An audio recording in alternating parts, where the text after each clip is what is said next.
This is Sam and Holwyn. Today they're going to show you a short experiment demonstrating an engineering problem that we face in our roles as acoustic consultants. Let's follow them. In our roles as acousticians, we are often presented with real-life problems that require practical solutions.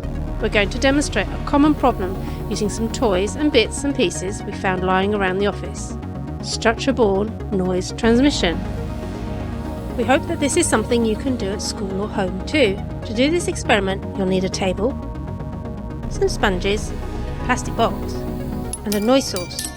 We're going to use a metal music box as our noise source. This experiment can be done anywhere where it's reasonably quiet with a small table. The experiment isn't too loud, and we can do this sitting or standing.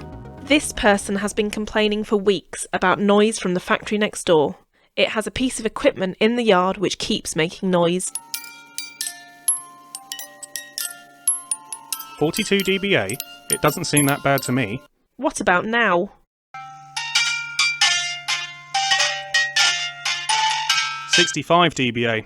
Oh, I can see why that might be annoying. It's louder when on the table than in the air. Why might that be? Have you got any ideas on how we could stop the noise getting from the music box to the neighbour? What if we put it in a box? Let's try it out. 66 dBA. That's not made it any better. Most of the sound energy from the music box is going into the table. As the music box makes tiny movements, those movements are transmitted into the table and the table amplifies those movements into bigger ones, making the sound louder. I think we need to isolate the music box from the table. Will this help?